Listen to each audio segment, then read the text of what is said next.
అందరి టార్గెట్ ఒకటి త్వరలో రాబోయే ఎమ్మెల్సీ జీహెచ్ఎంసీ ఎలక్షన్స్. అందుకోసం శక్తినంతా కూడగట్టుకుంటున్నాయి పార్టీలు.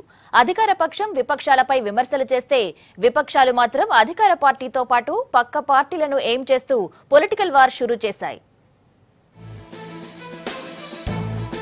తమ పక్షానికి అన్ని పార్టీలు విపక్షాలనేలా ప్రవర్తిస్తున్నారు రాష్ట్ర నేతలు. శత్రువుకు శత్రువు మిత్రుడు అనే నానుడిని పక్కన పెడుతున్నారు. ఎవరికి వారు లోన్లీగా ఫీల్ అవుతున్నారు.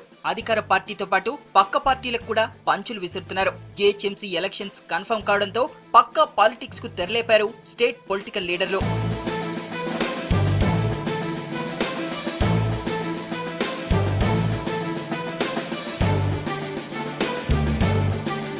సీఎం కేసీఆర్ రాజ్యాంగ ఉల్లంఘనకు పాల్పడుతున్నారని ఆరోపించారు టీడీపీ నేతలు.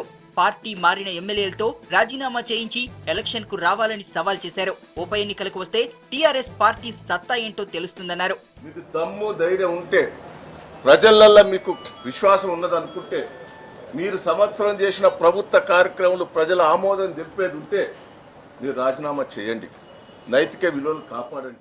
ఈరోజు టీడీపీ, కాంగ్రెస్, వైఎస్ఆర్ పార్టీ నుంచి ఎవరినైతే శాసనసభ్యులను చేర్చుకున్నావో అదేవిధంగా పార్లమెంటు సభ్యుడైన కడియం శ్రీహరిని ఇక్కడ ఈ రాష్ట్రంలో మంత్రిగా చేసిండ్రు కాబట్టి పార్లమెంటు సభ్యుడిగా వారిని కూడా రాజీనామా చేయించి మీరు ఉప ఎన్నికలకు రండి. ఈ ఉప ఎన్నికలు కేసీఆర్ టీఆర్ఎస్ పాలనకు రెఫరెండంగా ప్రజల దగ్గరికి వెళ్దాం. మరో ఏడాదిలో టీడీపీ ఖాళీ అవుతుందని రివర్స్ పంచులిచ్చారు టీఆర్ఎస్ నేతలు.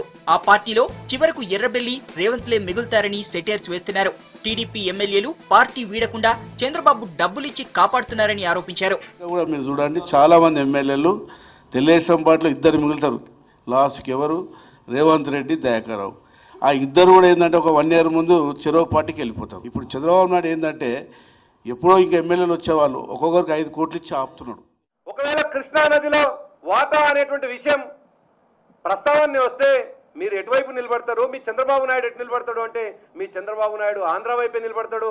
మీరు ఆయన కనుసన్నలను పనిచేయాలి తప్ప తెలంగాణ వైపు కాదు అనేటువంటి విషయం చాలా సందర్భాలు రుజువైంది. అకాల వర్షాలతో నష్టపోయిన రైతులను ఆదుకోవడంలో సర్కార్ విఫలమైందని విమర్శిస్తున్నారు కాంగ్రెస్ నేతలు.